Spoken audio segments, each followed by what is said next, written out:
അവകാശ നിഷേധത്തിനെതിരെ ട്രഷറി മാർച്ചും ധർണയും നടത്തി Kerala state service pensioners association. Pension പരിഷ്കരണ നടപടികൾ ഉടൻ ആരംഭിക്കുക, 2021 ശേഷം വിരമിച്ചവരുടെ ശമ്പള പരിഷ്കരണ കുടിശ്ശിക ഉടൻ വിതരണം ചെയ്യുക, മെഡിസാപ്പിലെ അപാകതകൾ പരിഹരിക്കുക തുടങ്ങിയ ആവശ്യങ്ങൾ ഉന്നയിച്ചുകൊണ്ട് Kerala state service pensioners association Ottapalam നിയോജക മണ്ഡലം കമ്മിറ്റിയുടെ നേതൃത്വത്തിൽ ശ്രീകൃഷ്ണപുരം ട്രഷറിക്ക് മുന്നിൽ പ്രതിഷേധ മാർച്ചും ധർണയും നടത്തി.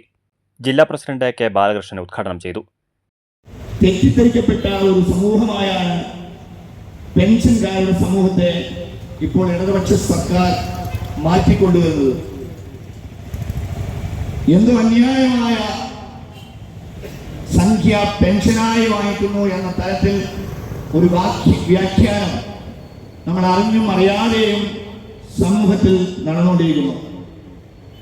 തങ്ങളുടെ ജീവിതത്തിൽ പൂർണ്ണ യൗവനം മുഴുവൻ, തങ്ങളുടെ ജീവിതത്തിലെ ഊർജവും ഓജസ്സും ഉന്മേഷവുമുള്ള കാലം മുഴുവൻ, നീണ്ട 30-33 വർഷക്കാലത്തോളം സർക്കാരിനെ സേവിച്ച, പൊതുജനങ്ങളെ സേവിച്ച സർവീസ് ജീവനക്കാർ വിരമിച്ചു വരുമ്പോൾ അവരുടെ ജീവിതാവസാനം വരെ അവരെ നോക്കി സംരക്ഷിക്കേണ്ട ബാധ്യത സർക്കാരുണ്ട് എന്ന് അറിയാനിട്ടല്ല.